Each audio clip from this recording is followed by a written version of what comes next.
There has been an 80-year cover-up of the existence of non-human intelligent life, covered up by elements of the U.S. government. But this past Friday, the first tranche of evidence was released to the public. The evidence is absolutely clear that there is some form of life with advanced technology. They're all over the place. But the people involved in gatekeeping this information don't think the public can handle the truth. People have had their lives threatened. A lot of them are afraid to come forward and tell the White House what they know. And this has been kept from even sitting presidents. And I've interviewed high-level intelligence officials and government officials, and there have been UAP crashes over the years, and in some cases, the crashed crafts had the bodies of non-humans in them. And now we have people on ships seeing these things enter the water. It's seen enough times under enough different conditions that we just have to accept it as real. So what exactly is inside this report? We have so many sightings, even access to materials. And there's a number of files, reports, video, and still images that were declassified. And the most notable piece of evidence in there is this. So I have so many questions. You're probably familiar with this NASA report. They essentially say that they don't believe that these UAPs are aliens. Why would NASA be lying? Is there a reason why this stuff hasn't been captured on like an iPhone? Are they currently living amongst us? And then do you trust the Trump administration to release all of the available information? I think eventually we'll get to that moment that we've all only seen in movies where a sitting president steps to a microphone and tells the world we're not alone in the universe. This is super interesting to me. My team give me this report to show me how many of you that watch this show subscribe. And some of you have told us, according to this, that you are unsubscribed from the channel randomly. So favour to ask all of you, please could you check right now if you've hit the subscribe button, if you are a regular viewer of the show and you like what we do here. We're approaching quite a significant landmark on this show in terms of a subscriber number. So if there was one simple free thing that you could do to help us, my team, everyone here, to keep this show free, to keep it improving year over year and week over week, it is just to hit that subscribe button and to double check if you've hit it. Only thing I'll ever ask of you. Do we have a deal? If you do it, I'll tell you what I'll do. I'll make sure every single week, every single month, we fight harder and harder and harder and harder to bring you the guests and conversations that you want to hear. I've stayed true to that promise since the very beginning of the Diary of a CEO, and I will not let you down. Please help us. Really appreciate it. Let's get on with the show. Dr. Harold, Dan, I wanted to have a conversation with both of you today because you are two of the most popular voices online on this subject of UAPs, which is unidentified anomalous phenomena. Right, yeah, exactly. It has been in all the news recently because Trump, a couple of days ago, released 400 classified files containing videos and photos and different reports on this subject of UAPs. Now, I don't have an opinion. I honestly haven't gone that far down the rabbit hole on this subject, but I wanted to have the conversation with both of you because you do have opinions. So starting with you, Dan, what is your background? And as it relates to the subject of UAPs, what is it that you believe that most people don't know or understand? My interest in this topic comes from my childhood. And so over the years, I read every book on the topic, watched every doc. I always wish someone had made a super serious, credible, sober documentary that only interviews people who have direct knowledge of this topic as a result of working for the US government. And so got into producing. As I was getting access to high-level intelligence officials and government officials, before I even filmed, I really quickly learned how serious and real the situation is and how serious it's treated behind the scenes. And, you know, I made this movie, The Age of Disclosure, in secrecy over 3.5 years. And I would say the headlines that I learned that the average person doesn't know is that there has, in fact, been an 80-year cover-up of the existence of non-human intelligent life. It has been covered up by elements of the U.S. government since at least the late 40s. Other nations have also covered this up. And the other major headline is that the people within the U.S. government that have been gatekeeping this, they've also been involved in a high-stakes, secret Cold War race with adversarial nations like China and Russia to reverse engineer this technology of non-human origin. And the stakes couldn't be higher. Those are the two massive headlines. And I'm proud to say when the film came out, it created a national conversation at an unprecedented level. And it led to President Trump issuing this directive in the middle of February, super unprecedented historic directive, instructing federal agencies to start declassifying evidence they have of non-human intelligent life and UAP. And then that process began this past Friday. The first tranche of evidence was released to the public. And during the process of producing this documentary, who did you speak to? I got access to the highest levels of the government, military, and intelligence community. My interview subjects range from Secretary Rubio, who's also our national security advisor now, White House National Security Council members, Navy fighter pilots, admirals, generals, a former Secretary of Defense, the leadership of all the recent classified U.S. government UAP investigations. Every single person is extremely credible. Hal is one of my interview subjects. Hal's one of the most senior scientists to work on this topic for the U.S. government in classified projects. And him and all these other people I interviewed, they had a lot of information they could legally share over the years, but they were always discouraged from doing so, and they never really had the opportunity to comfortably do it. No one wanted to be the one guy out on a limb saying something extraordinary on CNN or Fox or 60 Minutes and then being subject to the pushback and the ridicule. And so when I realized that, I started socializing a plan for how to step out of the shadows arm in arm with safety in numbers. I'll pick up on that point there where you talked about safety in numbers. How he mentioned you there. You're part of the documentary. I saw you as well in the trailer of the documentary. What is your background and what reference points are you drawing on to speak on the subject of UAPs and UFOs, etc.? I'm a quantum physicist. I work for the National Security Agency, for various organizations in the intelligence community like CIA and so on. And so as part of my technical work, I was also a consultant, chief science advisor to Robert Bigelow of Bigelow Aerospace. He's really quite a titan. I mean, he has 2 space stations orbiting the Earth. So anyway, those people who are in the space business and they're moving out into space, they just can't help but wondering, what are we going to run into when we get out there? As a science advisor to him, it turned out that the Defense Intelligence Agency came forward and said, we need to find out really what's going on in this so-called UAP area. So then they determined they were just going to start a UAP program. That program they started was called OSAP. They hired all the team, for example, Hal. And that program started in 2008 and got a lot of pushback behind the scenes because it turned out when they looked all over the intelligence community to see if there was another UFO program and didn't think there was, turns out there was one. And there was a deeply hidden program referred to as the Legacy Program, and it had been operating in the shadows since the 40s, outside of congressional oversight, outside of the oversight of the White House, completely, Completely hidden away, yeah. As hidden as a program can be. And so they started pushing back behind the scenes against everyone involved in OSAP because they didn't want anyone else looking into this, right? Started to cause a lot of bureaucratic issues for them, red tape issues, and ultimately OSAP lost its funding in 2010, despite the fact that it was looking into very real issues like UAP over our nuclear weapon sites. It shut down in 2010. Why do you think it shut down?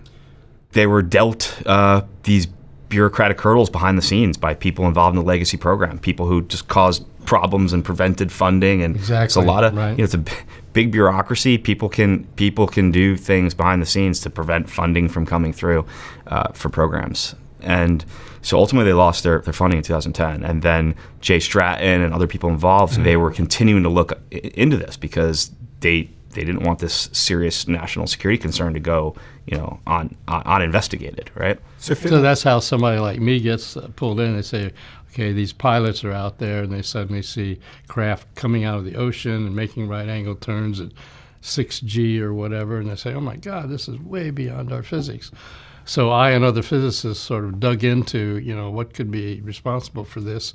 And we actually found that just like we use so-called Maxwell's equations and electromagnetic stuff for everything we do in electromagnetics, we have Einstein's equations in general relativity for black holes and all that kind of stuff. But it turns out if you could engineer those, you would actually get the same effects that people were observing with these UAP craft. So we think we've come up with what it is about the science of it. It's just that we don't have the engineering to do it. Do you believe in UAPs? Absolutely believe in UAPs because I've been exposed to data about them. A more specific question would be, do you believe in aliens? Yeah, so a number of the people I interviewed went on the record stating that they know from their own personal experiences that there have been UAP crashes over the years that have been recovered by elements of the U.S. government, and in some cases, the crashed crafts had the bodies of non-humans in them.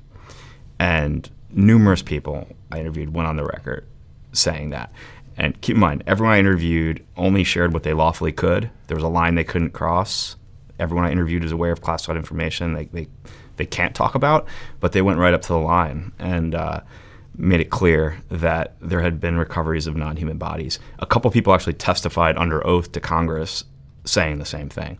Why wouldn't they be able to talk about it publicly? Well, when you're involved in certain programs, you sign certain agreements that prevent you from sharing specific information. Highly classified programs. And of course, the big concern is, okay, whatever we might learn about these kind of craft and so on, our adversaries are out there, and there have been crashes in Russia, crashes in China. And so if we reveal what we're learning about the subject area and said it publicly, then it might help some potential adversary get a step ahead. So that's why it's all just kept really close in. So a saying that I heard often from my interview subjects: you can't tell your friends without telling your enemies. Meaning you can't tell the public what we know and don't know without also telling China and Russia what we know and don't know. And giving them that information might give them a competitive advantage. And the obvious question anyone would ask when hearing that is then, well, okay, so what's shifted? Why is that no longer the leading thought? Secrecy is best. And the answer is because the U.S. is in a really high stakes race, a technology race, against these adversaries to reverse engineer technology of non-human origin. And the secrecy around it in the U.S. since the 40s has created a scenario where the scientific community and academia don't even know it's real. They don't even know it's a valid area of inquiry. Don't even believe it's real. Yeah, I mean, the smartest kids graduating at MIT this year, they are not thinking that this is something they can put their brain power towards. So, come back to the question, do you believe in aliens? I 100% believe that non-human intelligent life is here and has been here for a long time. When you say here, do you mean Earth. Currently living amongst us? I don't know about the living amongst us part. part. About that. I don't know about that. But wouldn't rule it out. But there is UAP activity being reported on a daily basis by commercial airline pilots to the FAA, by Navy fighter pilots off the East Coast being reported, up the military chain of command, and on top of that, regular activity over our nuclear weapons sites inside the United States. It's happening on a regular basis on the nuclear sites and on a daily basis in commercial air travel space. UAP have come over nuclear missile sites and actually turned off the missiles. And so, when something like that happens, you just got to take it seriously. And the technology that they're displaying is technology that no humans have. And again, there has been some crashes, and in those crashes, there have been the bodies of non-humans. How do we know that? How do we know that in those crashes they've recovered bodies of non-humans? The whistleblowers basically coming forward from the program. So the basis of that evidence is that some people have said it. At this point, until previously classified information regarding crashes and recoveries is declassified, until that happens, the best we could hope for is credible people putting their reputation on the line to tell you this is what's been happening. Did someone during your process of making the documentary who had seen non-alien, non-human life, non-human intelligence, tell you that? Yeah. Who was that? A number of people, but notably, Jay Stratton, who we just talked about. Yes, right. Who co-founded OSAP and then became the director of the UAP Task Force, the largest whole of government investigation of UAP ever. What did he say? He went on the record in the film saying that he's seen non-human beings and non-human craft with his own eyes. That was the farthest he could go at that point. Why did he say he couldn't go further? He had a situation that he was involved in that for a few reasons he just wasn't comfortable talking about it yet. And some of it I think he just wanted to make sure he legally could. Now, going back to credibility, take a guy like Jay saying that. When Jay retired a few years back, he was part of the senior executive services of the federal government. That's a level less than 1% of all federal employees ever reach. It's the equivalent of a 2-star admiral or general. Very, very senior, very trusted, cleared at a very high level. He had worked with naval intelligence in a senior capacity. He had worked with the CIA. He had worked with the Defense Intelligence Agency as the head of air and space warfare. He's a super serious, credible guy. Yeah. And he's putting his reputation on the line to share this information to the extent that he legally could and comfortably could. And when you asked him why the world doesn't know this stuff, in his view, what would he say? There's a lot of reasons. I mean, certainly the idea that we can't tell our friends without telling our enemies has been a driver. To recap the reasons for secrecy, I actually believe it's better to kind of start from the beginning. When in 1947 there was a crash at Roswell of non-human origin, and RAAF captures flying saucer on ranch in Roswell region. That's right. And then this is the image of their cover-up story, trying to show a weather ballooner. Yeah, so multiple people in my film go on the record saying the Roswell crash really happened. Technology of non-human origin and non-human bodies were recovered. If you put yourself in the shoes of the military and government at that point, like put yourself in Truman and Eisenhower's shoes, you're just coming out of World War II. The world was just chaos for a very long time. It's finally starting to settle down. You can't exactly step to the microphone and tell America that there's a new threat that we know nothing about and we can't protect you from. They're far advanced. What's the advantage of that? So secrecy became the plan at that point. And they had more questions than answers. So everyone I've talked to who gave me context explained that the plan for secrecy went in motion there. Let's investigate. Let's find out more about what we don't know before we tell the American people. That was quickly followed by the Cold War era, and we learned that Russia also had retrieved technology of non-human origin. And so we knew we were in a technology race. So then the idea of can't tell your friend without telling your enemy ruled the day. So now the Cold War mentality, led to more secrecy.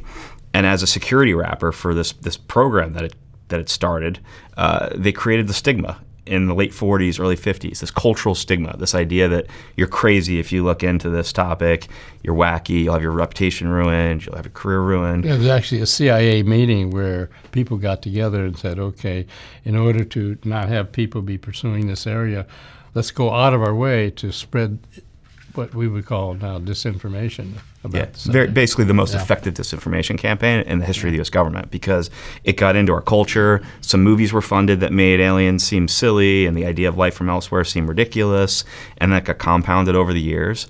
And then we got to the point where we were like, just like a few years ago, where the average person just thinks it's not real. The average scientists, academia, they think it's conspiracy stuff, it's nonsense, it's silly. There was no advantage for elected leaders to get in front of this or for military members to, speak up about what they learned or saw. It would be a career ruiner. And that started to shift several years back when Jay Stratton and Jim Lukaski, when they put together OSAP in 2010, and they started to go out there and collect data and get evidence, and they started to actually share it with the Senate Intelligence Committee and the Senate Armed Services Committee. And looking at classified data in a classified setting, people like Marco Rubio, who was the vice chairman of the Senate Intelligence Committee at the time, started to realize, there's something here. Not only is there something here, but we've got a problem, right? There's a lot of UAP activity over these highly classified sites, like our nuclear weapons sites. There's a lot at stake. We are in this race with other nations, and the stigma has created a disadvantage for us. It's very hard to win a technology race when the majority of your scientists don't know it's a valid area of inquiry, right? And do people think that there's one type of non-human intelligence that's visiting the Earth, or is there many, many types? People who have been involved in recoveries have said there are at least four separate types. Now, I have not had direct access to that, but I believe the people who I talked to. Four different types of life. 4 different types of life, at least. Yeah. And the people I've talked to through the process of making the documentary, both on camera and off the record sources, and the people Hal's talked to over the decades, have said that there have been dozens of recoveries of crashed craft in the U.S. alone. Dozens of craft of non-human origin that either crashed organically or caused to crash and then recovered.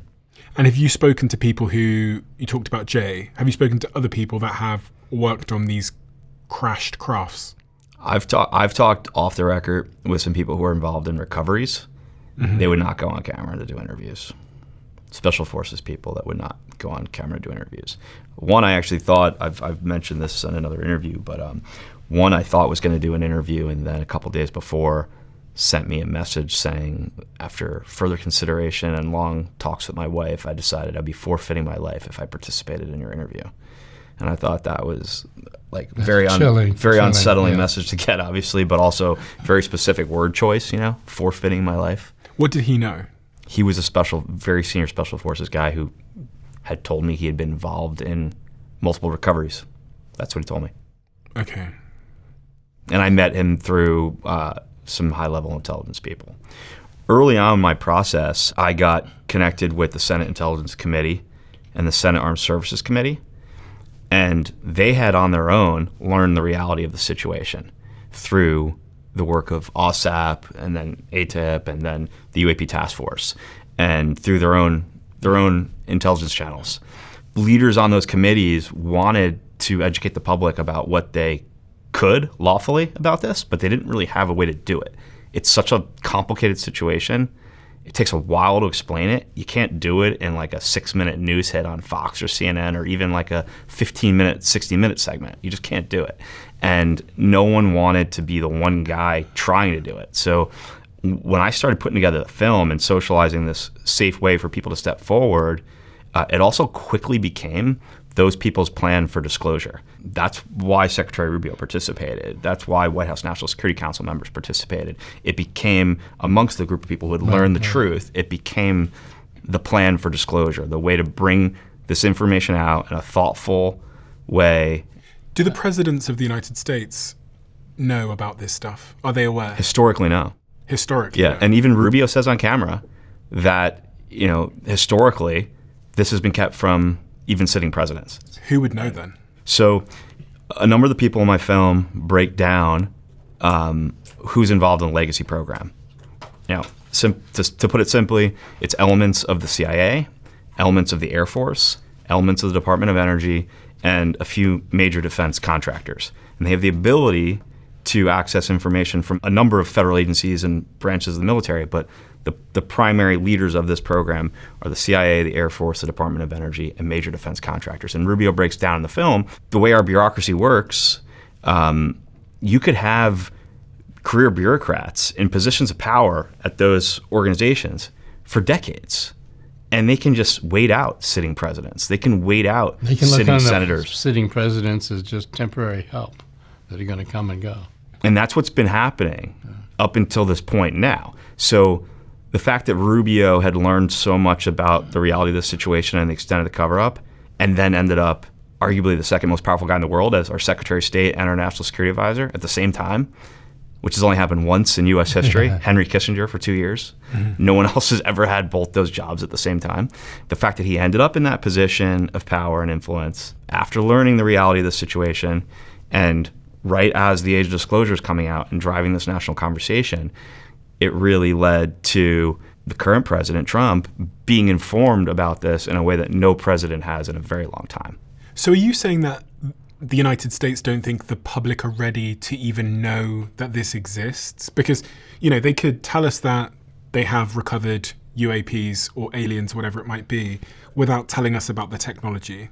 They could, and I think we're going to get to that point. Yeah, I think they were trapped in this system that had grown up, and people behind the scenes working in the classified programs said, well, we don't know how the public is going to respond, so let's be safe and let's just keep it in-house. Do you think Trump believes that there are aliens? Because I was looking at some of his quotes, and he said, well, I don't know if they're real or not. I don't have an opinion on it. I never talk about it. A lot of people do. A lot of people believe it. Barack Obama said that aliens are real. Well, he gave classified information. He's not supposed to be doing that. So aliens are real? No, I don't have an opinion on it. I never talk about it. A lot of people do. A lot of people believe it.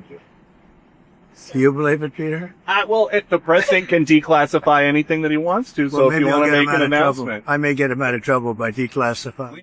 One of the things that came out in the age of disclosure is that during Trump's first administration, his cabinet was briefed by the UAP task force, by Jay Stratton. And when he briefed them, he was told that they had asked for this briefing because they needed to be able to evaluate what the repercussions would be if Trump decided to step to the microphone and tell the world we're not alone in the universe. Obviously, he didn't end up deciding to do that then. However, in this new administration, he's got Rubio in the position of Secretary of State and National Security Advisor and fully aware of the situation, and that has given him the comfort to put this process in motion. There's certainly a disclosure process unfolding right now. Obama said in an interview that he did with Brian Tyler Cohen, when asked about aliens, Obama said, "They're real, but I haven't seen them. They're not being kept at Area 51. There's no underground facility unless there's this enormous conspiracy and they hid it from the President of the United States." Now that sounded to me like kind of sarcasm when he said they're real, and then explained that they're not real. They're real, but I haven't seen them, and they're not being kept in Area 51. There's no underground facility unless there's this enormous conspiracy and they hid it from the President of the United States. So it would appear to me that Obama also doesn't know of any aliens. I think Obama was largely kept in the dark. Yeah. I think he does know the base fact that we're not alone in the universe. And I actually think when he said they're real, I think he was being, that was just candid. That was his honest. That was his honest, candid, genuine statement. I think when he then said they're not kept at Area 51, I think he's also being honest because none of my sources say they're that at Area UAP 51. and aliens Yes, are being exactly. kept at Area 51. They're being kept somewhere else. So I think he was being honest there. And I think when he made the comment of unless there's a giant conspiracy, if you watch the tape, he like sips his cup and raises his eyebrows. He said, I think he knows there's a giant conspiracy. That's the truth. The following day, Trump was asked about that on Air Force One, and he responded saying Obama revealed classified information and he shouldn't have said that. And I think that's the truth. Yeah. I think presidents don't know and they're told not to talk about it. Trump has started to release a lot of classified information around UAP and aliens. The first batch of that was released a couple of days ago. Right. What exactly is inside this report? There was a number of files, reports, video, and still images that were declassified. This is information that previously had been classified or just never really made public. This was just the first tranche of what will be released. The most notable piece of evidence in there is an image, a still image from the 1972 Apollo mission. It's an image of a triangle, a seemingly triangle-shaped craft hovering above the moon and above the astronauts, and the image was taken from the lunar module. And the UAP task force looked into this image years ago and determined it was real. That seems to be the most glaring piece of evidence in this tranche. But I will say this, Hal and I both have a lot of the same sources of information, and everyone we've talked to at various federal agencies has told us that when the president gave this directive in the middle of February for federal agencies to declassify evidence of non-human intelligent life and UAP, only a few engaged with it. They only gave a small percent of what they have. And they only had a couple weeks to do it. Mm-hmm. One of the things I think I've always struggled with the idea of these kind of conspiracies, is that I don't know why that information would necessarily fall into the hands of like government officials. Because, alien life forms or UAPs would be visible and would land in anyone's back garden. So you could imagine a world, especially in a world where we have, 8 billion iPhones roaming around. You can imagine a world where if there was some kind of UAP crash in my garden, it would be on TikTok within 5 minutes. Yeah. Or if there really was... Someone got there with an iPhone. You're right. There was that incident earlier in the year with those... Were they drones in America? Flying Jersey. over- Jersey. New Jersey. Jersey, yeah. And that was on social media within minutes, and everyone was talking about it and looking at what they were.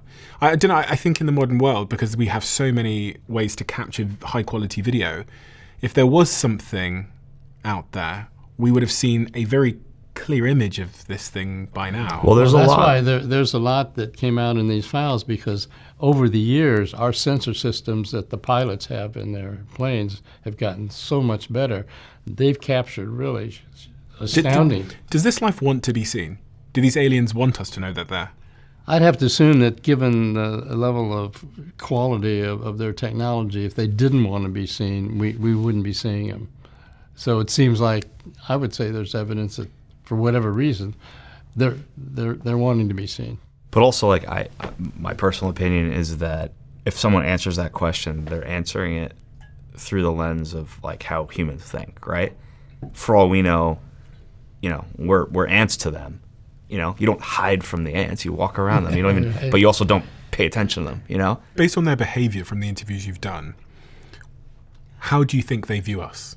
I honestly feel like the dynamic is, we are very, very far below them on the food chain. Hal makes an analogy in the film. He says, the ants in your tree line in your backyard, they could be there for generations. You never think about them.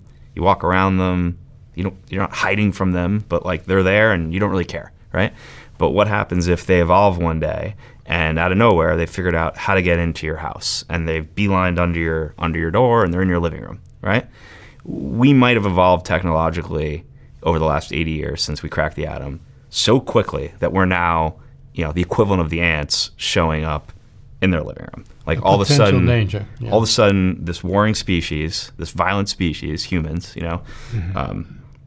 we progressed so quickly. We went from no real technological progress for a very long time to cracking the atom and then figuring out nuclear technology and then continuing to increase, our nuclear technology development. And, we have this program that has been retrieving their crash craft and trying to reverse engineer them. So we might be at that point where we're about to do what they do, and all of a sudden we are a problem. That might be the explanation of why they pay so much attention to our nuclear process. There's a lot of UAP activity, not only at the nuclear weapon sites all over the world, but sites involved in the process, the nuclear process, like uranium mines or refineries. Is it, It might just be we've gotten to the point where all of a sudden they have to. In the Soviet Union, the UAP came over and actually started a launch of the Russian missiles. I mean, they actually forced the system to start into a countdown process. How do we know that? By the intelligence community's access to information about it. Every person we spoke to in Bielokorovice said they saw a flying saucer on that day. For hours, it hovered over the nearby ballistic missile base. No one had touched any buttons. No one had entered any codes. And yet, as the UFO hovered over the base, the control panel showed the missiles were preparing to launch. For 15 agonizing seconds, the base lost control of its nuclear weapons. Logically, I would think that unusual activity would happen around consequential sites. Yes. I'd be more surprised if there was really frequent unusual activity happening in my back garden, for example. But around highly consequential sites, one would expect there to be people flying things around there, spying. You know what people are like with cameras these days. They want to take photos of anything interesting. They hang around police stations and army barracks. Right.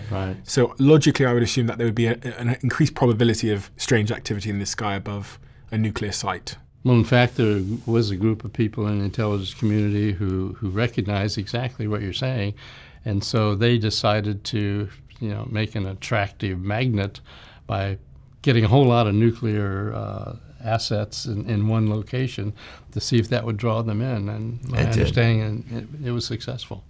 So, our nation and other nations have figured out circumstances that can, for lack of a better term, bait UAP. A certain level of nuclear footprint in a small radius tends to attract them. And our nation figured that out a long time ago, and so did other nations. One of the things that I've thought about is, I know very little about physics, but one thing I know is how big the universe is. Now, I'm quite a big fan of SpaceX. I'm actually an investor in the company. From my fascination with space, I've learned just how big the universe is and how long it would take us to travel from, Earth to the nearest galaxy. The closest star system to us, which is called Alpha Centauri, is over 4 light years away, which is about 24 trillion miles. Mm-hmm. If we traveled at the impossible 10% of the speed of light, which is currently impossible, it would take a ship 40 years to get there. Now, fortunately, what we learned in looking at what might be the underlying physics and using Einstein's theory of general relativity, it turns out that there are ways of modifying the effective speed of light to make it much higher or much lower. So you can do that. So when you get into potentially modifying what we call the space-time metric, you could get to a point where you can make wormholes and warp drives, and those are things that are not off the charts. I mean, there are actually textbooks by general relativity experts on the fact that you could re-engineer the space-time. So you're not saying... So you could do it. You could get from here to there. But you're not saying you would travel in like a line like you do in a plane, right? Well, you could. You could. If you arrange for the effective speed of light in that line to be much higher, then without breaking the speed of light, you can zoom over there very quickly. So even in a straight line. But no one at the moment knows how to do that on Earth. We can write the equations and see how it doesn't violate our physics equations, but we don't have the engineering prowess. So we figured out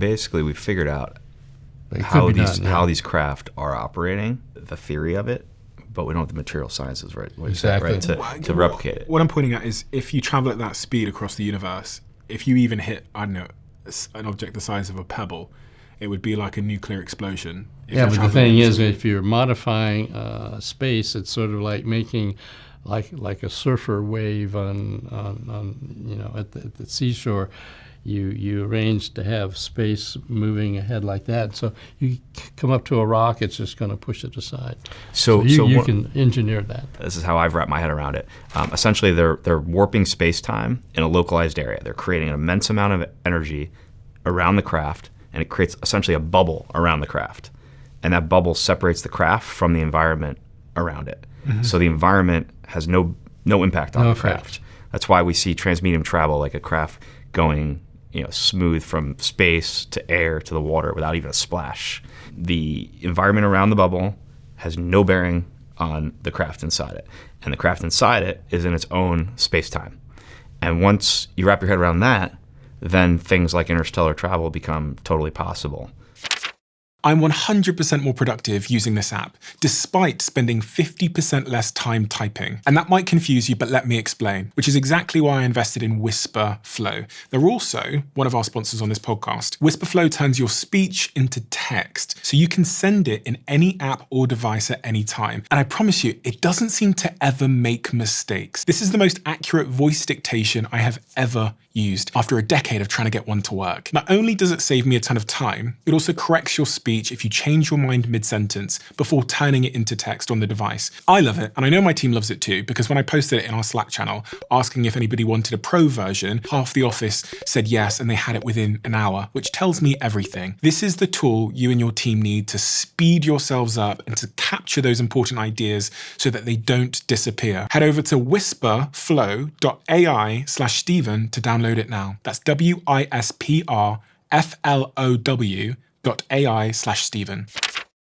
I run multiple companies that have multiple sales teams. And one of the things as a founder of a company that's often confusing is you find it hard to figure out where sales are. So about 10 years ago, I started using Pipedrive in my former company. And it's also the reason why I switched over all of my commercial teams in my current media company called Stephen.com to use Pipedrive as well. Not only do they sponsor this show, but they've been an incredibly effective way of scaling our sales engine over the years. Pipedrive is an easy to use intelligent CRM. And at its very core, it makes your sales process visible through one dashboard, a visual pipeline showing every deal, what stage it's in, what needs to happen next, and it's all in real time with no delay. It doesn't magically close the deal for you, of course, but it does replace complexity with clarity. If you want to join over 100,000 companies already using Pipedrive, you can use my link for a 30-day free trial with no credit card payment needed. Head to pipedrive.com/CEO to get started. That's pipedrive.com/CEO. I'll see you over there. One of the paradoxes with this is they appear to be so advanced in their physics and their technology, if I should call it that. But at the same time, they seem to be crashing a lot, which is a bit of a paradox. Actually, some of them have not crashed, but have been simply left in the desert, sort of like a gift or a donation. We're still trying to figure that out. So, I mean, some of them do crash, and it can have maybe some of our electromagnetic pulsing and laser pulsing can interfere with their technology, and you might get a crash. Why do you think another country hasn't come forward with similar disclosures and similar evidence? I actually think there's a really simple answer for that. I think our allies follow the U.S.'s lead, Right. and I think our adversaries, primarily China and Russia, have no reason to go public. They don't have the same sort of societies and dynamics. Like, Xi can do what he wants anyway. What's the advantage to him? Same thing with Putin. There is no advantage. And when you look at it that way, you really quickly get to this is the way it is for that reason. They did a study in 2026 and found that 45 planets are likely capable of supporting life. They called this the habitable zone, out of more than 6,000 planets discovered so far by NASA. There are approximately 1 trillion galaxies in the universe, and within these galaxies, 100,000 planets could potentially host life, according to Oxford University. Now, I believe that if you think about the entire universe, I believe that we're not the only life in the universe. Yes, right. I think that's a very scientific conclusion. Probabilistically, it would be pretty incredible if we were. It's almost inconceivable that we are. The question of whether that life has been here is a question that for me is still a big question mark. Because I think Elon, whatever you think about Elon, he is someone that seems to just say what he thinks. And this is part of what's caused his companies a lot of problem, is he seems to be pretty unfiltered. He has been asked multiple times as well if he believes that there are aliens in our galaxy, and he has said on multiple occasions that he doesn't believe that to be the case. And he's launching rockets all the time. So he said, I heard him say, if anyone should know, it should be me. Do you think he knows? I think that you can't operate in space at the level he does, or operate as a contractor at the level he does, without having clearances that require secrecy. There's all kinds of levels of secrecy. Everyone knows the word classified, right? There's classified projects, but there's also black projects that are unacknowledged special access programs, where you literally, by law, required to not acknowledge the existence of the program or anything it does. That's literally the anything it knows. Yeah, that's literally the whole. They're literally referred to as unacknowledged special access programs. That would mean if you're involved, his team as well. If you're involved with an unacknowledged special access program, and someone asks you about it, you have to say you have no idea what they're talking about. And all of his team, if they are a part of the program, yeah. But just because someone's read it on an unacknowledged special access program doesn't mean all their employees are. Elon said that we have 9,000 satellites up there. He's referring to his company Starlink, and not once have we had to maneuver around an alien spaceship. He argues that if aliens were constantly visiting Earth, the aerospace experts who watch the skies every day would be the first to know. Well, look, NASA also has said for decades that they had no evidence of extraterrestrial life for UAPs, and last Friday, the federal government released a photo of a triangle craft hovering over the 1972 Apollo space mission. So somebody's not being honest. Right. Which also implies a lot of other people know things that they haven't revealed.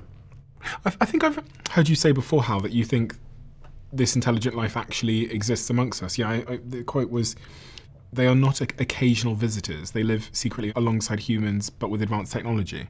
We have so many sightings and so many even access to materials and so on.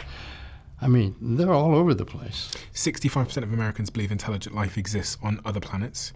40% of people say military reported UFOs are probably evidence of extraterrestrial life, according to Pew Research. And 30% of Americans believe UFOs or unidentified flying objects are probably alien ships of life form. And 47% of Americans believe aliens have definitely or probably visited Earth at some point, according to YouGov. Half of Americans believe that UFOs/aliens have definitely or probably visited life at some point. Quite a lot of people. Well, you see the Age of Disclosure film and the people that came forward. I mean, you had Clapper, head of the Office of Director of National Intelligence, and Senator Rubio at the time, now in his elevated position and so on. you now have people of real quality, and you know they're not lying, and they're coming forth and saying, this is real, and we got to deal with it, and there's a lot we don't know about it. Could you be wrong? I don't think it's about whether I'm wrong or Al's wrong. You'd have to believe that senior leadership across the government, the military, the intelligence community that has access to classified information and is saying, based on the classified information they have seen, this is a real situation. You'd have to believe all of those people are lying for some bizarre, unexplained reason. So I find that hard to believe. Could it be the case that all of those people were misinterpreting what they were seeing? They saw something, fighter pilots saw something moving in their visors when they're up in machines. Not really, because in some cases that could be the case, but then when you have actual materials, crash craft, bodies that aren't human. Also, a lot of these sightings, they're now in the process of, the White House, cabinet members are in the process of identifying where the evidence exists within federal agencies and the military so they can get access to it themselves and then determine from there what can safely be shared with the public. I think once they get their hands on more evidence, then a plan will be put in place for telling the world this conclusion. And I think it's like we're close. Fait accompli, basically. Like, it's going to get to that point relatively soon. If we get to that point and you get personally invited in to wherever they're keeping these materials and you get to see every single file that exists, and as you go through those files, you realize that a lot of what you've been told is not true because there's other explanations. How would it fundamentally change the way that you see the world? Some of the UAP we've seen, like take the famous, everybody knows the Tic Tac UFO, right? That Commander Dave Fravor, the Navy fighter pilot, interacted with in 2004, right? I'll put that on the screen for anyone that hasn't seen it. Great. And so take that UAP, for example. Multiple data collection systems and Commander Dave Fravor, a legend in the Navy, Top Gun guy, commander of an entire naval strike group, right? Like, total badass, legend of a guy. He sees this with his own eyes, and a bunch of data collection systems capture data confirming it's real. This UAP went from hovering above the ocean to instantly being at 80,000 feet, which is the entrance to space, right? And it did that maneuver all afternoon. The amount of energy required to do that is so bonkers. No human beings have the ability to create that much energy, right, in a localized area for an aircraft. Right. And so, to answer your question, if we find out, the unthinkable, that this is not non-human intelligent life, that some humans have figured out how to crack that technology and did it as recent as 2004 when the Tic Tac incident happened, that would be even more mind-blowing than accepting that life from elsewhere is here and has been here a long time, because that would mean that some group of humans leapfrog the rest of all of humanity technologically by thousands of years and then seemingly did nothing with that. Or it could be something else. That's the nature of unusual things. That's they become true. great stories. So I think in the case of the Tic Tac incident, again, what I'm trying to do is interrogate this from all angles. Could it have been something else? Look, could it be any isolated event like that, you could do the whole could it be this, could it be that thing, but it's the you got to take a step back and look at the collective. It's one report like that after another from credible people since World War II. During World War II, pilots were seeing what they called Foo Fighters, like these orbs that would move alongside our fighter jets, right? Like they would they would move in line with them. And now we have people on ships seeing these things enter the water and then moving at impossible 450 speeds, knots or something, which no human being could as far do. as I know, our fastest submarines go like 50 miles an hour. Yeah, something like These that. things are going hundreds of miles an hour under the ocean. So these craft are transmedium. They're seen in space, they're seen in the air, they're seen underwater. There's just too much activity to ignore it. Yeah, and that would be a hard one to say, well, is there some sonar thing that makes you think something is doing that? But it's seen enough times under enough different conditions that we just have to accept it as real. Is there a reason why this hasn't been captured on like an iPhone? When in 4K There's been a lot of stuff captured on phones and video cameras. In that scene in The Age of Disclosure that I mentioned, where Hal and some of the other people break down how these things are working, and they describe that they're creating a warp bubble around the craft. That warp bubble also makes it very hard to get a clear video of something, because you're taking a photo or a video through essentially a space-time barrier. Yeah, you know? space-time barrier. It's like the equivalent of taking pictures of trying to take video of like koi fish in a pond from above the water. It's going to look all distorted because you're going through the water. If you're trying to video or take a photo through this bubble, it makes it pretty hard, and then you end up with the kind of videos we see. You're probably familiar with this NASA report that they produced on UAPs, Independent Study Team report, where they essentially say that they don't believe that these UAPs are aliens. Why would NASA be lying? Like all these big bureaucracies, there's people who are aware of the truth, and then there's people who have the truth kept from them. Or, one of the people I interviewed was Mike Gold, who was on the UAP, the NASA UAP task force, and he talked about how that effort was flawed from the start. They didn't want to have a result that said NASA has all this information that they've kept from the public. They wanted the result that they landed on, which is there's nothing to see here. And they were really discouraged from, for example, the that image of a triangle, what clearly appears to be a triangle craft over the moon. Mm-hmm. They were told not to include that in their report. Like they were not set up to tell the world the truth. There should be a button just down below here. And if it says subscribed, you're already subscribed. If it says subscriber, that means you're not yet. And if you're not subscribed, please could you do us a favor and hit that button. It helps the show more than you know. And according to the algorithm, you're someone that watches our show, but you haven't yet hit that button. Thank you so much. In your view, is it possible that aliens aren't real? Is it possible? I think I personally would pass that at this point. So you think it's impossible? Yeah, using the term alien, has a certain connotation about it.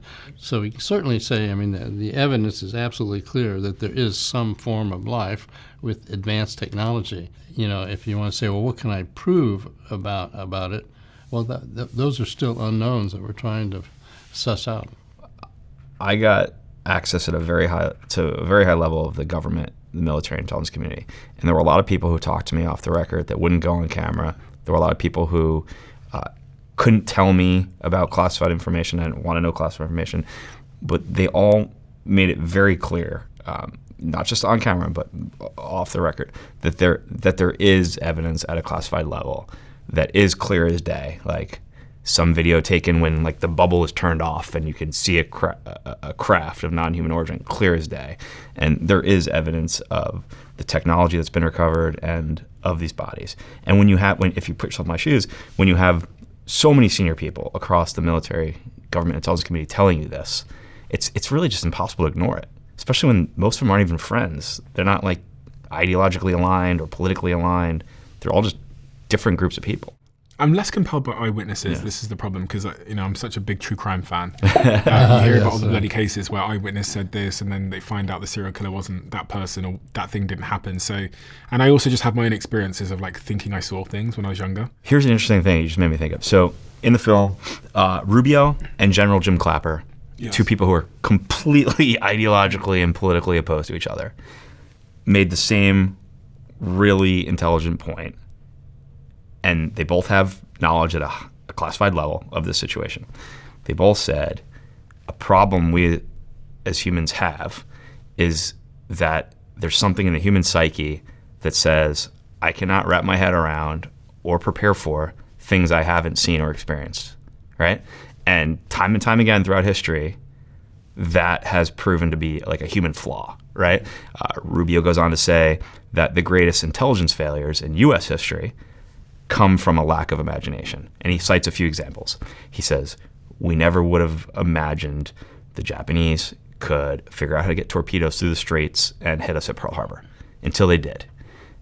He says, we never would have imagined terrorists would fly to the homeland, learn to fly commercial planes, and then use them in a terrorist attack until they did, right? He says some other examples too. But time and time again, not wrapping our head around a set of circumstances that, and using our imagination to think about what might happen or what might be happening, it's bit us in the ass. And he ends his line of thought by saying, lack of imagination leads to strategic surprise, like Pearl Harbor, like 9/11. And sometimes strategic surprise changes the course of history. Mm-hmm.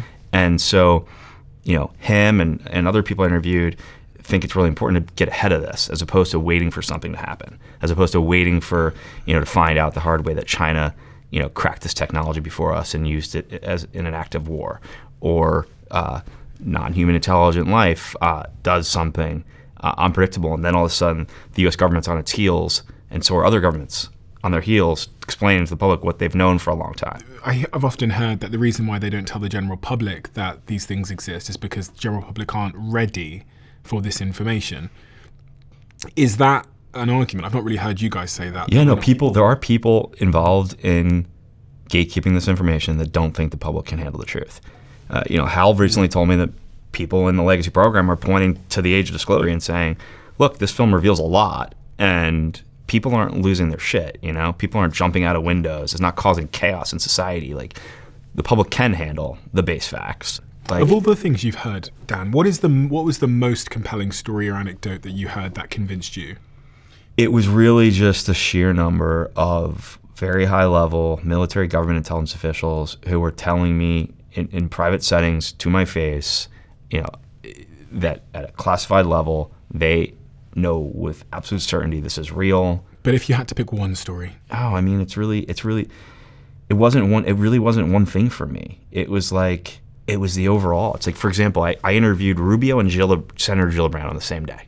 They both participated in the film and did lengthy interviews with me, and both looked me in the face and told me they thought this was the most important documentary that's ever been made, and that this was really important to bring this information out in a thoughtful way to the public and make them aware of what's happening.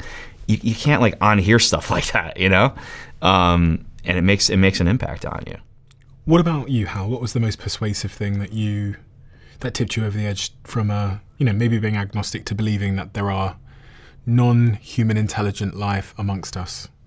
Well, it's looking at the technology, which is so advanced that I'm essentially certain that no us or our adversaries could have made it. So somebody actually made it, and it has to be somebody who knows a lot more about physics than we do. There's nowhere to go but to say, okay, there's somebody who is way beyond humans to develop that kind of technology and display it. Of all the evidence that's been released and all of the rumors and videos and, going back to the crop fields that we used to hear about many years ago, presumably there's lots of this stuff that you don't believe, that you think is nonsense. Oh, there's definitely tons of that. Tons of reports that are that when you look into them seem like bullshit for sure. Because one of the things people often say is that alien encounter descriptions perfectly match the pop culture of their era.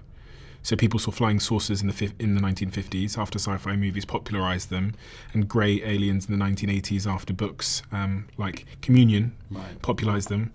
And this kind of suggests that sightings are born from human imagination versus... Well, I think that's a reasonable place to come to. I think a lot of the reports that we get, we can generally set aside as being, just manufactured by humans who get caught up in this sort of a give and take on social media and so on. But nonetheless, when you really zero in on actual evidence of technologies and evidence of bodies, there you can't just say it's it's just social contagion. When I'm thinking about the technologies, when I watch the Tic Tac video, it's kind of blurry and I don't really know what I'm looking at. There's this thing moving around on the screen that's black and white, but I don't really know what I'm looking at. And I think this has always been the struggle with it, is we're so used to consuming content in high definition that we can clearly, and it appears to be the case that so many of these UAP videos are in the distance and kind of blurry and vague. So it makes them harder to believe. And I think we're all longing for a solid video. You talked about them going in and out of the water. how come someone's not got up? If someone like falls over, and we capture it all on camera these days, CCTV cameras on every high street. Why is there not like a solid video of something going in the water and out the water? Look, multiple people said on camera that they have seen with their own eyes classified videos that are indisputable. And some of them told me specifics, like that story I told you, the first video Jay Stratton was shown when he went down this rabbit hole. It was a triangle craft hovering over a nuclear weapons site. Air Force security guards had filmed it on a little VHS camera that they had. It was hovering long enough for them to do that. That kind of evidence exists, but it's just still classified. Will it be coming out, do you think? I hope so. I know this process is playing out right now where people like Jay Stratton are helping the administration find where the evidence exists so they can get their hands on it and then determine whether it can safely be declassified. Like, that process is definitely playing out right now. Do you trust the Trump administration to release all of the available information? I don't think it's a question of do we trust the current administration will release it. It's do we think all these federal agencies and branches of the military are going to turn over the evidence they have to the administration? That's the question. And the jury's still out on that. They're not right now. They're pushing back, and they're pushing back hard. And that's why the administration is working with people like Stratton, like Jay Stratton, who over 16 years has learned where a lot of this evidence is. They're working with people like him to find out where the evidence sits, who's gatekeeping it at each of these different organizations, and how to get to it. So they're doing a fact-finding mission right now.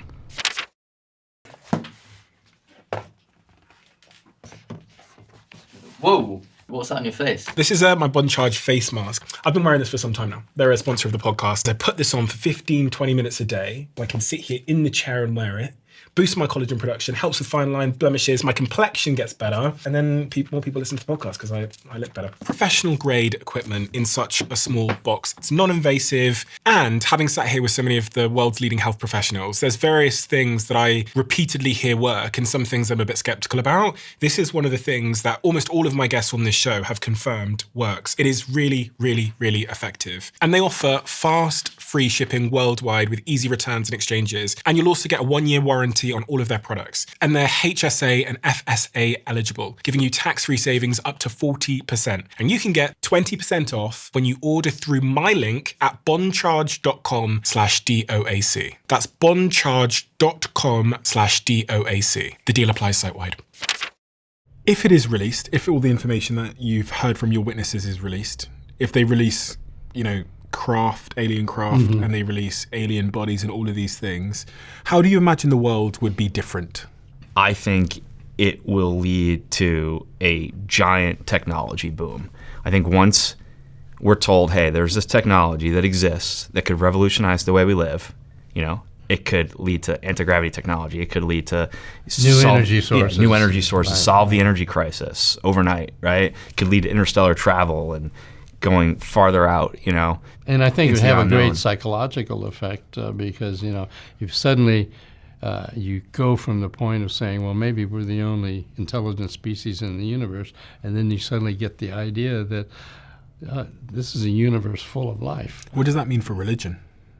I think all dogmas will just apply to it, and I think the Vatican's already gotten ahead of it and said, they put out a message a couple of years ago that basically the gist of it was, God's universe and God's work is vast, and vast, and basically you couldn't say that he wouldn't have the ability to do that. I mean, yeah. So in fact, from a religious think, standpoint, and certainly in the case of the Catholic Church, they've had very positive views about population being throughout the universe. And there's nothing really, at least from the Catholic Church's perspective, there's nothing that counters that doesn't allow you to wrap your head around the fact that there's other life out there. Are you guys religious? Not like overly religious, but my mom's Irish and grew up going to Catholic school, and I went to CCD on Sunday school. It's called a CCD where I grew up. But do you believe in God? I do. Do you believe in God? I do too. Yeah, and I'm a practicing Catholic. So would that mean that you believe God has made all of these aliens as well? That's what my worldview is. Yeah, I would think that I couldn't say that's not the case, but as a scientist, I can't prove that it is the case. But just on the statistics of it, it's pretty likely. An interesting thing happening right now, Stephen, too, is these people who have been gatekeeping the truth. A lot of them are afraid to come forward and tell the White House what they know because they think they're going to be villainized. They think the optics around this are such that, like, if someone's been covering this up, they're the villain of the story, right? And so the White House and the Director of National Intelligence and the Department of War realize this, and so in the last couple of weeks, they've been messaging out to the military and the intelligence community that this is not a witch hunt, it's not an endeavor to punish anyone. They want to encourage people to come forward. They assure them there will be no punishment for being involved in gatekeeping this. They just want to learn the truth and find out where the real evidence sits. So that's another thing that's playing out right now that I think if it gets out there enough, it will lead to more people coming forward with that evidence we all want to see. Yep. Earlier on, you talked about how some people feel like their lives are at risk because of what they know. Has there been any instance of anyone being punished for saying anything in this regard? Well, certainly having their clearances pulled or losing their opportunities for advancement. We've heard stories like that from several people in the intelligence. Is there anyone you can name that has said that they were threatened or punished or in some form because of what they Well, discovered? certainly the number one whistleblower for many people has been David Grush. And so he has outlined the various steps taken against him to basically ruin his career, significantly enough that he went to the Inspector General of the intelligence community and said, I'm being punished, shoved aside, losing clearances and so on, because I came out with this data. And they said, well, what you provided us is, serious, worthy of consideration. And I think a lot of people have had their lives threatened. Yeah. I'm not certain if anyone has been killed, but I know people have had their lives threatened. No. And who's threatening them?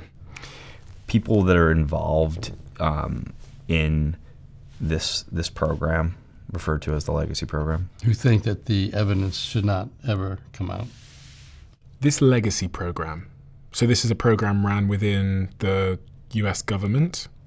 U.S. government, Elements of it, and also defense contractors. And you think the Legacy program knows the truth on this regard? Yes, because they have the first-hand evidence of the crash materials and the bodies. There's 80 years of data that this group has. And they haven't released or leaked that data for the last 80 years? There'd be no advantage. No one's hacked it? This program is the epitome of a special access program. I think this program is as off the grid as it could possibly be. It almost seems like there's nothing that eventually hasn't come to light that the government have done. Like, I've sat here and interviewed a lot of CIA spies who've told me the history of the CIA and this program that lasted for 12 years and then it comes out, and this program. And I mean, even some of the stuff that I've heard you talk about, Hal, around, what's it called? Remote viewing. Remote viewing. Program. Yeah. That was a CIA project. That was CIA. What is remote viewing? Remote viewing, well, the CIA suddenly got concerned because they saw that the Soviets were spending millions of dollars at some of their best institutes to investigate the possible use of, quote, ESP. What's ESP? Psychic ability. Yeah, psychic abilities, extrasensory perception. And so, as it turns out, I was at Stanford Research Institute, and they saw my background. They came to me and said, we'd like for you to look into this. Is there anything to this? I mean, no scientist in America even believes there is such a thing as ESP. Who came to you? CIA. This is in the 70s. Yeah, The this is CIA back in the 70s. The CIA approached you in the 70s and asked you to 70s, investigate remote viewing. That's right. And so they asked me to set up a small program and 50 or 60K or whatever. And they said, we hope you'll find this is all nonsense. We can forget about it. We don't have to worry about it. And it grew into, more than a 2-decade program, Called millions of dollars. Stargate is the label for it that most people know about because by now most of the information in the program came out. And basically, we just found that people essentially, just like you have artistic ability or athletic ability or whatever, musical ability, well, we found out that remote viewing, this ability to sit in a location and pick up information from someplace far away is a talent that many people could demonstrate. And so we ended up actually training Army intelligence officers at the Army Intelligence and Security Command at Fort Meade how to do this. And so wait, let me just simplify this for the audience that might not fully understand what we're talking about. So remote viewing is the idea that I could sit here in London where we are now and I could be trained to see what was going on in another part of the world. To make your mind's eye Exactly, go to a remote exactly. location. I'll give you a specific example. A Soviet plane that CIA wanted to get hold of went down somewhere in Africa. They didn't know where because the pilot had bailed out and it just went on until it ran out of gas. So we got two of our, quote, best remote viewers, one that worked for the Air Force and one that worked for my organization, to say, okay, here's a map of Africa. Where's that damn plane? We got to go in and get it. And they put an X on the map that was in 3 miles of where the plane went down out of the hundreds of thousands of square miles. And so the CIA went in and got the plane. So, I mean, it was, how do they do that? Well, By the way, there's an audio recording of President Jimmy Carter telling that story. yeah. Post-presidency. Maybe we should play that. One time we had a small plane go down somewhere in Africa. We were not able to find it by surveillance from our satellites. So the director of the CIA, he was also director of all the intelligence agencies, heard about a woman in California that was a medium. And he contacted her, and she gave him the latitude and longitude of the plane's whereabouts. And the next time one of our space satellites went over that area, we located the plane where she said it was. Again, this sounds like it's impossible. Sounds like It sounds completely bananas. It sounds like something out of an X-Men comic book. Yeah. It sounds crazy, but well, I was okay. There's you so want to be much really data. practical about it. They often our skeptics would say, well, if they're so psychic, why aren't they rich? Why aren't they in the stock market or whatever? So we set up a little program on a challenge to predict silver futures. To predict what? Silver futures. just the value of silver. Yeah, the value of Silver. silver on a daily basis, was it going to go up or go down? So we had somebody said, okay, I will, if you'll set up a little program like that for 30 days, I'll bet on what your, quote, remote viewers say, and I'll put the money in, and I'll give you 10% of what I make. I said, okay, fine. Now, long story short, made $260,000 in the 30 days. We got our 10%, which is $26,000. So people could actually, in this case, even look into the future a day and generate a description of what they were going to see and handle the following day. Presumably not everybody. How many people did you have do that We experiment? had 7 in that experiment. And how many of them were successful in generating? 6 of the 7 generated really good data. So are those 6 of people now rich? Well, I don't know. Some of them may have followed up. They don't. Why were those 6 people picked?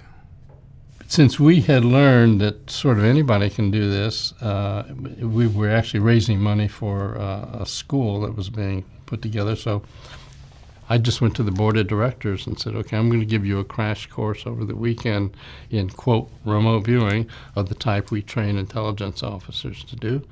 And so you're going to be it. So it was the board of the school? Yeah, board of the school. Yeah. Okay. They all knew what I did for a living, and so This program, Stargate, got so much actionable intelligence from the remote viewers that Hal started briefing, at the time, the director of the CIA on a regular basis. yeah, I briefed all the way up to Bill Casey, the director of the CIA. So does it still exist, this program, in any capacity? Remote viewing? If it does, you wouldn't hear about it Why? because it would be a black, highly classified program. Why? Because we don't want our adversaries to know how we might be getting access to their data. You just told us. But people can not believe that, and that's fine. But aren't you under some sort of contract? Well, as it turns out, the CIA and DIA, also went to the DIA, that program finally got declassified at the level that was operating at, and that you can go to the CIA reading room and you can get all the documents on it. So your work was originally classified? Oh, it was originally a top secret special access program, yeah. There's a part of me that goes, listen, if people could do remote viewing and see, into other parts of the world or predict the things that you're saying, I mean, if it was trainable, everything, so life as we know it would be completely flipped on its head. I think it's unreasonable to think that when Stargate became public, the U.S. government stopped remote viewing. I mean, I wouldn't stop if I was the U.S. government. No. If it worked, I wouldn't stop. I think it just went underground, moved to a different agency. Yeah, went underground. So you were training people to do it, though? Yeah, we had people that we trained. Yeah. So train me. Okay, well, yeah. How do you train? Now, a number of the military intelligence officers that we trained have now left the military, and they do have training courses. Do you believe it? I do. At first, I thought it just sounded too much like something in a comic book, right? Mm-hmm. But the more I first read about Stargate and the declassified documents, started to realize how serious the government took it. And the more I learned about it through Hal, and then eventually, I really don't want to get into the details of this, but eventually I got connected with someone who has done remote viewing for the government, and they did a demonstration for me that blew my mind. Because you would think if anyone was capable of doing remote viewing, they could go on the internet and make one prediction or do one video that would be, proven to be true, and they would literally be considered to be a superhuman. Like they would literally be, people would probably think they were a deity or a spiritual leader or something. Well, if one person could do it. What we found was that it seems to be an action that is just part of the human makeup. And so it isn't like they're a super deity or a godlike or really off the charts. It's something that people can learn to do, like they can learn to play the piano or whatever, for whatever reason.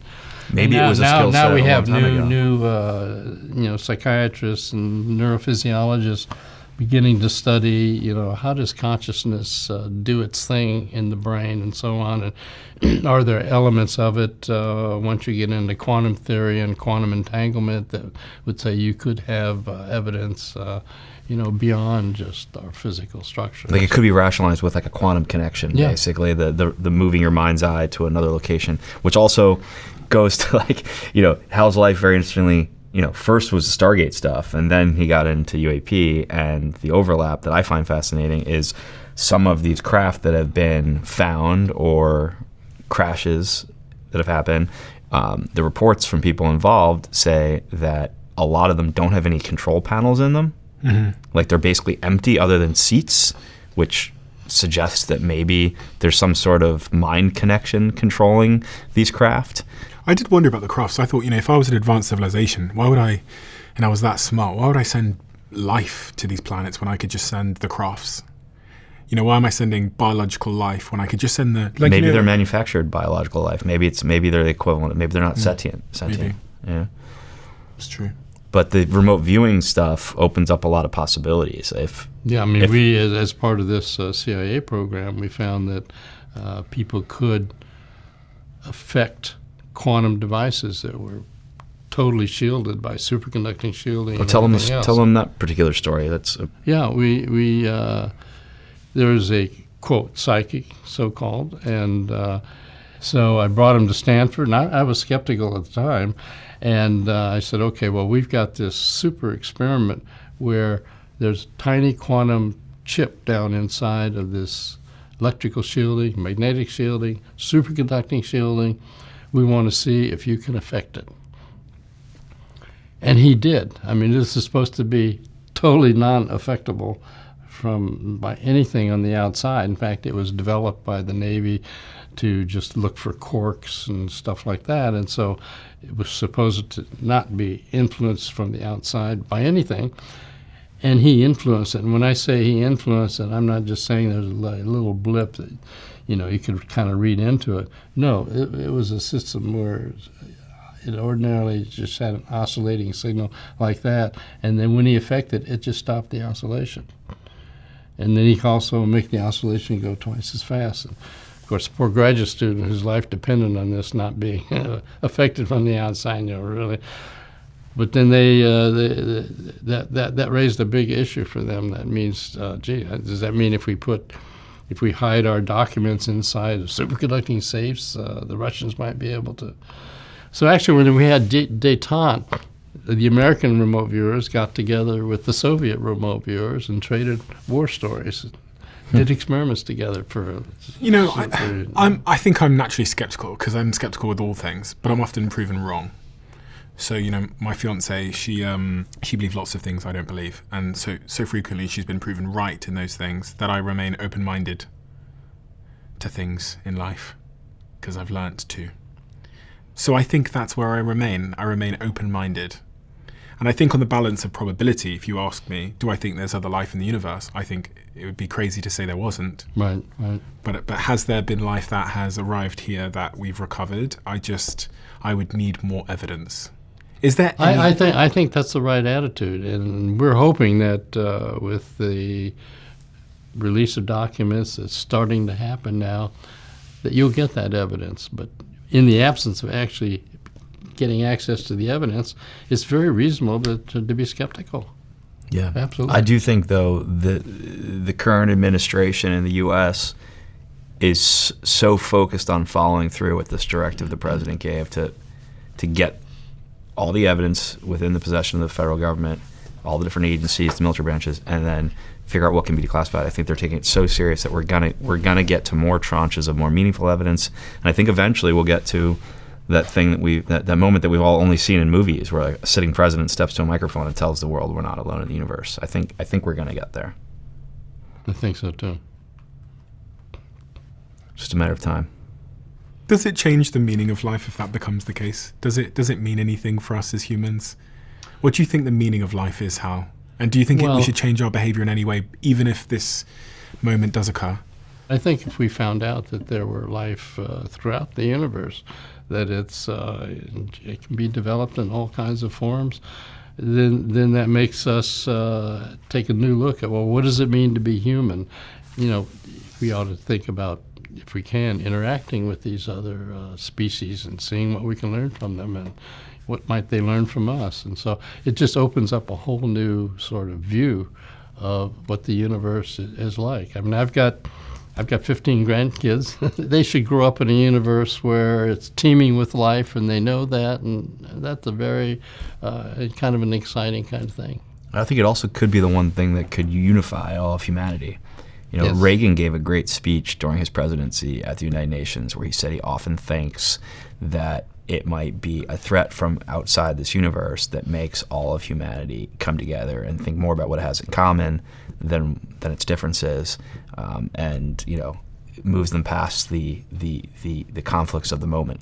And that might be wishful thinking and might be naive, but it also might actually be the one thing that could line people up. Has it changed how you think about the meaning of life? Between what I've learned about the reality of the UAP situation and the existence of non-human intelligent life, and what I've learned about, for example, remote viewing, it's made me realize that our sort of Western present-day view of reality is not complete. We think we know everything there is, to life and how things work, and we just don't. And when you're honest with yourself and you look back at history, all the times people thought that, they were proven wrong pretty quickly. Right. And so it's made me open to a lot more possibilities than I would have been just 10 years ago. I think it'd be a renaissance in our attitudes toward life and everything. Yeah. Are you both open to being wrong? Yeah, look, I should have said this early on. When I first started making my documentary, I was totally prepared to have people tell me, look, this is all bullshit. It was all cover for our classified projects. Did they? No one did. That was the crazy thing. Not a single person did. I was trying to pull it out of people. I'd be like, come on, this is like a black project, an unacknowledged special access program, right? Like, just say nothing if that's the case. And they're like, no, dude, Not even close. Like, it was over and over, and these weren't random people. These were like senior people on the Senate Intelligence Committee, on the Senate Armed Services Committee, leaders in the intelligence community, leaders in the military. And so, yeah, it's hard to ignore. Yeah. Well, Trump has released the first round of the UAP reports. So I guess in many respects, this conversation is to be continued. Yeah. And we have been told by our friends in government that the next tranche of evidence is likely to come out in the next 30 days or so. And it's going to be a rolling declassification process. So there'll be a lot more to talk about in the near future. Thank you so much for your time. Really appreciate it. I feel Thank you for your interest. Curious. Yeah. Very, very curious. And I highly recommend people go check out your documentary. I'm going to link it below. And I think one of the great things about the documentary is the diversity of people you've spoken to, including Marco Rubio, who is now working alongside President Trump, and many others, including yourself, Hal. And other guests people like Jay, who I hope to speak to sometime soon. Cool. Okay. Thank you for having us. And thank you for bringing attention to interesting topics like this. I really do curious, think, Yes. you know, people like you are helping open people's minds. You know, in the past, you only had, it wasn't that long ago, there's only 4 TV networks, right? Yeah. And a small group of legacy media people controlled what people thought about, really. Mm-hmm. So people like you are opening up everyone's minds to other possibilities and other information. And so thank you. Yeah, it's interesting because, again, sometimes I think I have to remind the audience of like why I do what I do and why I pick the subjects that I pick. But it's honestly just what I'm curious about. And if something rises in public curiosity and it's in my own curiosity, then I'll speak about it. It's not an endorsement of me believing everything. It is just me wanting to learn more. Yeah. And I wish we lived in a society that was more open-minded generally to the people on the other side of the aisle, or to subjects that are currently considered to be, I don't know, controversial or not. Because, it's not lost on me that my own very existence as a black businessman is in of itself something that was once a very controversial idea. And so I'm all for, controversial ideas having some kind of space to be. Well, every major breakthrough in the history of humanity came from someone being curious, right? And wanting to learn about something they weren't aware of. So I think great things will come out of it. And you just touched on something that we didn't mention, which is I found, shockingly, that this is the UAP issue, non-human intelligent life, is the most bipartisan issue in Washington, D.C. Mm-hmm. At a time when Democrats and Republicans in the United States can't agree on anything, they're completely lined up on this being the biggest issue of our time. That's right. Extremely significant. And that says a lot too, Yeah. To be continued. To be continued. YouTube have this new crazy algorithm where they know exactly what video you would like to watch next based on AI and all of your viewing behavior. And the algorithm says that this video is the perfect video for you. It's different for everybody looking right now. Check this video out, and I bet you might love it.